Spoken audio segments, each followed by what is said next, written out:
Okay, we'll now call to order the August regular board meeting for District 518. 1.1 roll call. Aaron Schutte Wadazinski is missing. Everyone else is here. Recognition of visitors and guests. Thank you everyone who's in attendance tonight. 1.3, we will do the Pledge of Allegiance.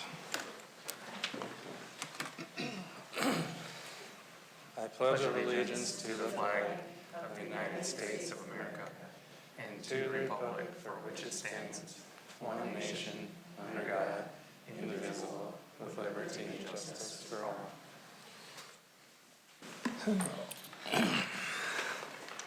Okay, 1.4, correspondence and recognition. Public participation. I don't believe we've had any tonight. 1.42, recognition of students, staff, and community. Recognition items. We would like to thank the Bell Museum for providing activities and staff free of charge for Community Science Day on Saturday, August 2nd. About 140 people participated in the event held at Community Education. Okay, moving on, 2.0, approval of agenda. I need a motion to approve what's on the consent agenda and main agenda. So move. Motion by Matt. Second. Second by Ann. All those in favor of the approval of the agenda, say aye. Aye. All those opposed, same sign. Motion passes. Okay, 3.0, approval of minutes from the July board meeting and the recent committee meeting minutes. Do I have a motion? So moved. Motion by Lori, Second. seconded by Ann. All those in favor of the approval of the minutes, say aye. Aye. All those opposed, same sign. Motion passes. Okay, 4.0, consent agenda. I need a motion to approve the items on the consent agenda. So moved. Motion by Ann, Second. seconded by Darla. All those in favor of the approval of the consent agenda, say aye. Aye. Aye. All those opposed, same sign. Motion passes. 5.0 main agenda. 5.1 monthly financial overview. Carmen? Yep, so we are just looking at the end of July. Obviously, July is our first month of the fiscal year. So it's kind of hard to really have a good comparison just because we're just getting into July. The month of July is kind of that transition between the last year and the current year. The revenues, total operating fund revenues, are 2.1 million, comparable like 3.15% compared to the 3.78% last year. Again, unaudited last year numbers, you'll see in that far column. Something else to kind of just as we're relating to, we're comparing this to like current year percentage of our budget compared to last year's expenses. As you guys are aware, the budget that we approved was very preliminary, the one that you did in June. So taking that all into account, this is kind of just really a very general basic of information where we're currently at for the month of July. As we get farther into the year and we can review our budgets, you'll have a much more clear picture of where we're at. Same thing going into the expenditures. Year to date, obviously it's the month of July. You'll see your total all funds down there. That includes activity. We usually look at that total operating funds, one of the 1.6. That's like a 2.3 compared to a 2.36. So that way, very comparable to the percentages of last year, but just still keeping in mind that the prior year is unaudited because we haven't done the audit yet, and then the comparison for the current year is really based on that preliminary budget that we had passed. So. Okay, any other questions for Carmen? Okay, moving on, 5.2, back to school update by Josh Noble. Yeah, this is just a really quick update. As much as people assume like, oh man, summer's over, the truth is we're really excited to welcome back staff and students. This fall we're expecting about 3,850 students in our K-12 system. 590 of those students are with our VIBE program, and we actually have about 90 students that are still kind of in the enrollment process with VIBE. So that number could go up. We're still working with some of those VIBE families. Our class sizes across the K-12 system are averaging between 21 and 25 students. Now, that's all the way from kinder to senior high, recognizing that within that high school setting, you may have some classes in that 32, 33, 34, but the average is approximately 23 and a half even here at the high school. So we're sitting pretty good in terms of class size rosters. Families are excited to come back as well. We had a great turnout for our recent sports eligibility meeting. We've had middle school, high school, and learning center open houses. Those average attendance was about 90%, which is great for that secondary level. In the next couple days, intermediate tomorrow and Prairie on Thursday will have their back to school conferences. We're looking forward to that as well. It's kind of unprecedented, but in the past, we've had about 98% turnout rate for our families, which we should be proud of that. I don't know that that's common in a lot of communities where our families want to come and meet with our teachers. I think we've set up a pretty good system to welcome them back.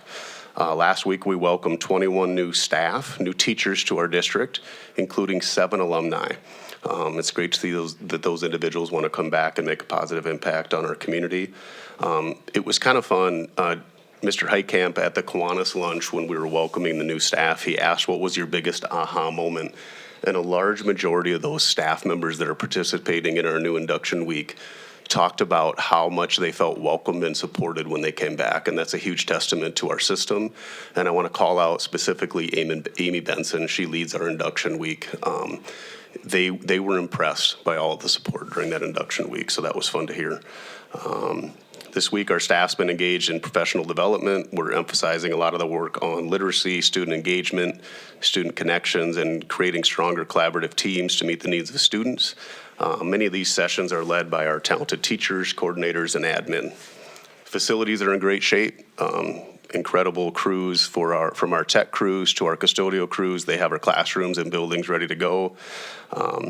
I just think it's important to note that, like, this is go time. This is the exciting moment. Like, as much as people think, oh man, summer's over, people are really excited to come back. Teachers are really excited to be here. And I think as a board, you guys can be proud of the talented educators that you have here. We're ready to make an impact on students, and people are excited to start the year.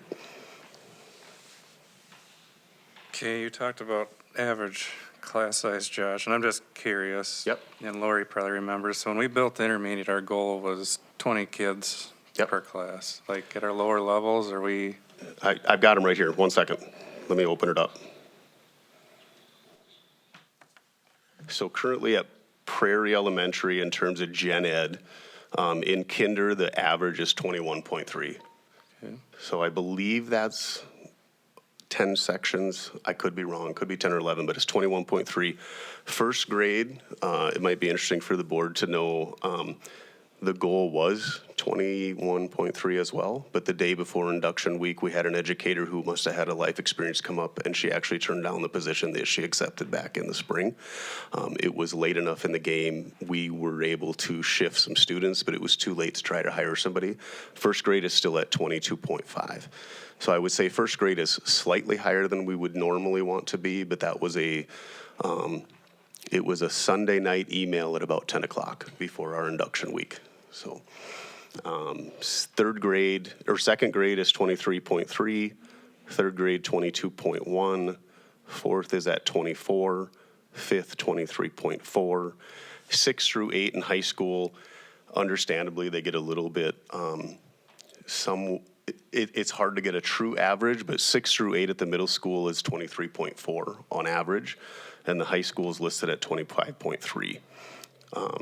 And then Learning Center currently is about 8 to 10 students.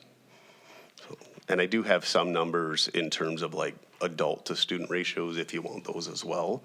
But these are just licensed classroom teachers to students in the classrooms for gen ed. Well, just that I shared. going back to intermediate, we're a little higher there than what we anticipated when we built that building, correct? Is that because we're maybe a little short? Yeah, you know, Wise, or? in terms of my history here, there was a time when it was still a K-5 system, and there was a year we wanted to try to move to 13 sections of kindergarten, but there literally wasn't a classroom. And way back then is when the first decision was made to move to one-to-one paras, because they crept into the 22, 23 per class. And at that time, the decision was made to go to full-time paras when it went to 22 or 23. in kindergarten. Okay. All right, any other questions for Josh? Are there any positions that we're still hoping to fill? We currently have, there's 3 sped positions, and I've been working with admin and our sped director and interim sped director. They've been having conversations with other sped teachers and trying to reallocate kind of caseloads. We've had some individuals who used to be in intervention positions in some buildings willing to take on like a block of sped students during that time to try to spread out the load. We've also had an individual at the high school here who used to do mostly the assessment. They were on our SEAT team. She's going to take some of the students as a caseload. So we're in an okay spot for having 3 open positions in one department. The current SPED numbers in terms of, these are averages. Now, in the SPED world, it definitely depends on whether you're working with DCD students, EBD students, SLD students, but on average, at Prairie, we are a licensed teacher to student average of 17, intermediate 17, middle school is 19, high school and learning centers 24. One interesting piece, though, that I also added in the para support, so our class 2 paras that work specifically with SPED. When you average the adult to student ratio, at Prairie, we are a 1-to-4 ratio for students to staff. Intermediates 1-to-5, middle schools 1-to-4, high school learning centers 1-to-8. So although we need some licensed teachers to help kind of alleviate that caseload need and those direct instruction minutes, we do have some of the class 2 para support in place to try to meet the needs of those kids. Thank you. Yep. I have a follow-up on the second grade. Yep. I know with the budget cuts last year, we lost half of the paras. Correct. And our student to adult ratio went up over 35% Okay. with that move and that reduction. Where are we at right now for students to adult in the second grade classroom? On this sheet that I'm trying to create, and actually Mr. Heitkamp and I have a vision, we're gonna share this quarterly with you guys as a board. I didn't add the gen ed paras on this one, but I definitely can do that so that we can see licensed teacher to student ratio, but also adult to student ratio. I do have MDE's report card information. Admittedly, sometimes that's about a year behind, so it's not gonna be as accurate. MDE lists Prairie in terms of licensed staff. Now, this is all teachers and adult student in a 12-to-1, intermediates 13-to-1, middle 17-to-1, high school 23-to-1, and learning center 9-to-1. I don't trust that data as much as us just looking at actual students in the building and our staff. So I can add paras to this line, and then we can share that out with you guys. Second grade is sitting at 23.3 Yep. average. Yep, Keep an eye on that. we can. Yep. I'm worried about the second graders. Okay. 5.3, approve first reading of policy 620, credit for learning. And Josh? So are we talking 5.3, 620? Yep. Yeah, so this policy was actually pulled from the consent agenda. We had a board member really try to look at, does this policy fit with our student population? And we were able to add some language to that policy, and it specifically talks about some of our new to country students and how we're trying to handle ensuring that we make sure or they get the credit that they deserve. So there was 2 highlighted areas. One was a completely new addition to policy 620. I'm not sure the copy in front of you, but I believe it'd be the yellow highlighted version. That is the brand new language that we added, and that's specific to new to country students and how we look at those transcripts. And then the green highlighted section, there was actually, we struck out some of the language regarding when there's not comparative credits. There was language in there that no credit would be awarded, and we want to ensure that we're still going to award elective credit. So that green highlight was rewritten. And you'll see that yellow and green in 2 different sections, but it's the same language. And this would have been instructional committee, correct? This went through instructional, yep.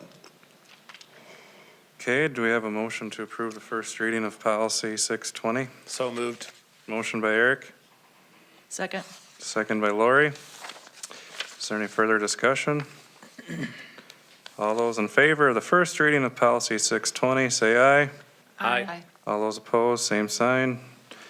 Motion passes. K 5.4, approve first reading of policy 414, mandated reporting of child neglect or physical or sexual abuse. Joel? Yeah, good evening. I have 414. This one also recently went through committee and through conversation at that level. It was brought up that we have a number of students that are still in our system in that 18 to 21 range, working toward their high school diploma. And given that it was at recommendation of a board member to add the language that's on the very first page, section B, under the definitions section, and just adding a definition of an at-risk juvenile. This all comes out of U.S. Code. It says on there, Title 8, Section 1101, but defining at-risk juvenile, and then defining the other pieces that go along with that. Many of our folks in our system wouldn't know necessarily who an at-risk juvenile is, but knowing that if they saw something in an 18 to 21-year-old, they could make a report, and the court system would know they're labeled as an at-risk juvenile. So just adding that definition and awareness that there are still some safeguards for those students after they turn the age of 18. Do I have a motion to approve the first reading of policy 414? So moved. Motion by Ann. Do I have a second? Second. Seconded by Eric. Is there any further discussion? All those in favor of the approval of the first reading of policy 414, say aye. Aye. All those opposed? Motion passes. K 5.5, approve first reading of policy 515, protection and privacy of pupil records. Joel again. Yeah, there are two sections here I'd like to take note of. The first one is on page 2. It just, again, reiterates the full definition of what directory information is. This comes from the United States Department of Education, highlights various aspects of what could be labeled as directory information for kids. Directory information meaning what we as a system could provide out to media or any other inquiries. If you go to number 2, under that Part D, it does state, though, that under Minnesota law, a school district may not designate a student's home address, telephone number, email address, or other personal contact information as directory information. So Minnesota state law is being a little bit more specific, even though many of those areas fall under directory information at the federal level. Minnesota has stepped in and says those are not shareable for us.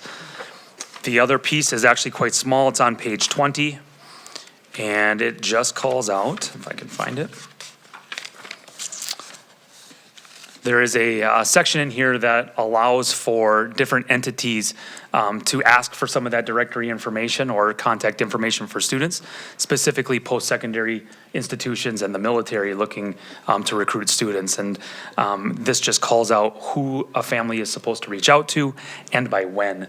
If they do not want their family or their student contacted. And so we have it listed there that the high school principal, Mr. Hastings, would be the contact, and they would need to give it to us within 30 days of September 1st. Okay, do I have a motion to approve policy 515? So moved. Motion by Lori. Do I have a second? Second. Seconded by Matt. Is there any- Discussion item, there was another thing on page 14. What was that?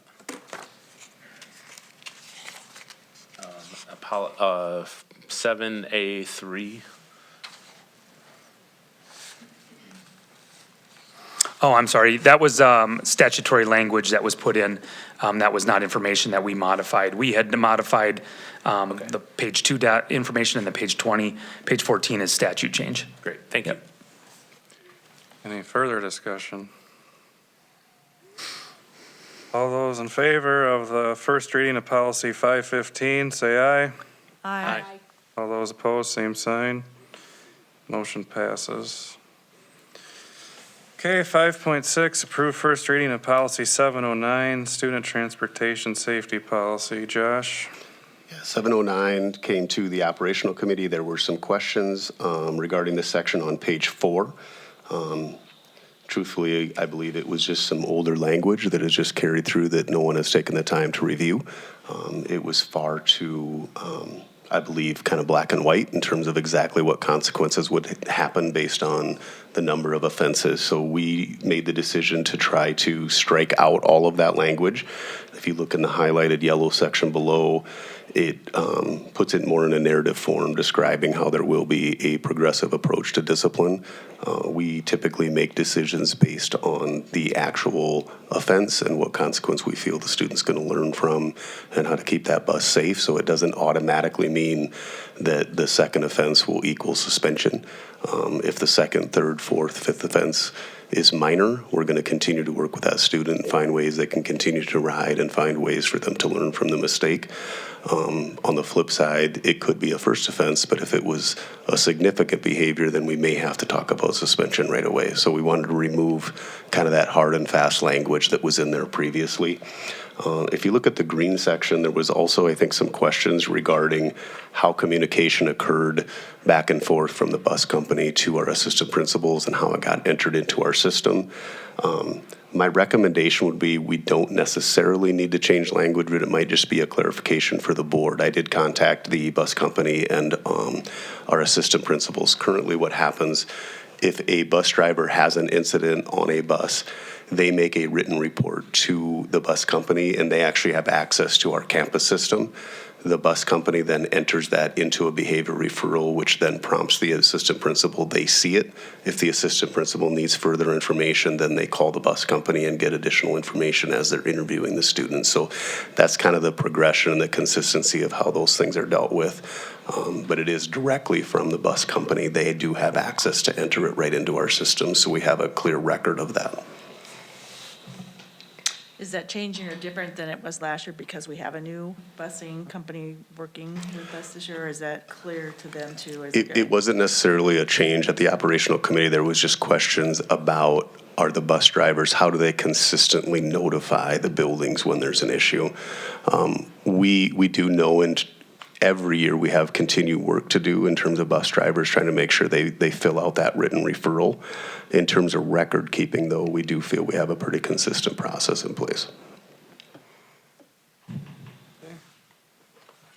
we have a motion for the first reading of policy 709? So moved. Motion by Ann, is there a second? Second. Seconded by Darla. Any further discussion? Mr. Chairman, a question for Mr. Eidkamp and Mr. Noble. Was there any discussion with the new bus company on their policies in other districts and anything that they're finding that works well that we could maybe include in our policies as we move forward working with them? We didn't talk specific in policy. We do know that they've already had their drivers go through more what I would call kind of behavior management training. And some of that comes from just a larger company. They're kind of used to having those routine training events in the beginning of their year. Nothing specific to policy changes, but we did talk about the training for their drivers. Thank you. Okay, any further discussion? We have a motion and a second. All those in favor of the first reading of policy 709, say aye. Aye. All those opposed, same sign. Motion passes. 5.7, approve to declare surplus property.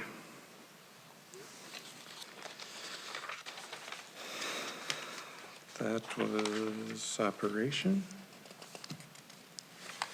5 points. I can share here. Let me find it.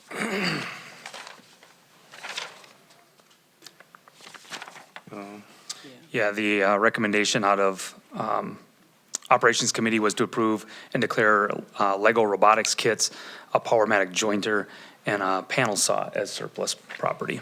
Those are items that are no longer being used for curricular instruction. Point of clarification, it came from instructional, so, Instructional, sorry, my apologies. big deal. Okay, do we have a motion to declare surplus property?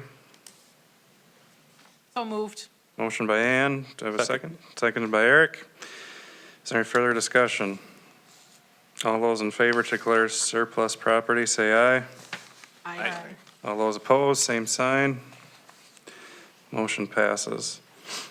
So I'm going to have Joel explain 5.8 and 5.9, and I'm going to ask for one motion for both items, being it's two out-of-state travel requests. Absolutely. We have two groups that are going to some professional development opportunities that are out of state, which comes to board for approval. The first one is Sue Hagen, Sarah Schuman, and Melissa Jensen. They will be attending the WIDA conference. Josh, correct me if I'm wrong, that's happening in Seattle. Is that right? WIDA is the organization that oversees the instructional model for our students learning English as a second language. And so, great learning opportunity for them, and they'll bring back lots of great learning to share with the rest of our team. Josh Dale attends the National AD Conference typically on a once every 3-year basis. He is up for that, and I had shared at Operational Committee that he does it quite intentionally to go with other ADs from the conference. So they are all able to go and collaborate together and bring that back to the other schools in the conference. And so we have recommended approval for both of those groups. Okay. I have a motion to approve 5.8 and 5.9 out-of-state travel requests. So moved. Motion by Ann, Second. seconded by Lori. Is there any further discussion? All those in favor of the out-of-state travel requests for 5.8 and 5.9, say aye. Aye. All those opposed, same sign. Motion passes. Okay, superintendent's report. Yeah, good evening, Chair Bloom and members of the board. As I've worked to settle into my new role in these last 7 weeks, one of my primary goals has been to really try and build authentic relationships across the entire school community. With that in mind, I wanted to update on a few opportunities we've designed to help me get to know our community better, and for me to get to know our community better, and for our community to get to know me. Over the next few weeks, I'll be holding voluntary listening sessions at each of our district sites. The purpose of these sessions is to allow me to hear directly from our teachers, our staff, and administrators, allowing all of our team members an opportunity to meet in an informal, low-pressure setting. My ultimate goal is to listen. I want to learn about strengths, successes, and growth opportunities in each school setting. I look forward to hearing the stories of our educators and staff, and I believe this conversational style will be an effective way for me to understand the current pulse of our district and to start building the collaborative relationships that are so vital to our success. In addition to these internal school sessions, I'm also excited to announce a new community connection opportunity that we're going to call Trojan Morning Meetups. These will be held 4 times a year, once each quarter, and are designed to create a consistent open forum for members of our community to engage directly with me and other district leaders. These meetups are not just for information sharing, but also to be a place where we can discuss ideas, address concerns, and celebrate success. The intent behind all of these opportunities is, again, to build authentic relationships both inside and outside of our schools, and I'm confident that these efforts will help create a more connected and collaborative environment for our students, again, our staff, and our families. I do plan to keep board informed on the progress and the outcomes of these sessions as they unfold, but for now, I do have, if you'd like to take one, I've got the dates and the flyers for both opportunities, and you're be welcome to take as many as you'd like and pass them around specifically to our community. But working with our communications team, we've also got them translated and on postcards so that we can distribute them across town as I get to engage with other members of the community. So excited about the conversations to come. Okay. 6.2, instructional committee report. Everybody from instructional committee, anything to add? Is everyone happy? We've Sounds covered like it all. Sounds like we're happy. We're happy. 6.3, operations committee. Additions, happy? I believe everything was covered, Mr. Chairman. Everyone's happy there. 6.4, other reports. 7.0, other business. 8.0, future business. We do have a school board transition meeting coming September 9th at 7 p.m. at the district office with Barb Dorn, I believe, right? From SBA? SBA. Yep. Okay, does anybody have anything else? Is Barb going to be in person for that, or are we doing that virtual? Yeah, she left me a message yesterday, right? She's gonna be there in person, yeah. And if you guys have anything, she's gonna send me an email about a week before, so if you guys have anything that you think that needs to be covered, let me know and I'll share that to her in an email a week before this meeting. Okay, if nothing else, meeting adjourned.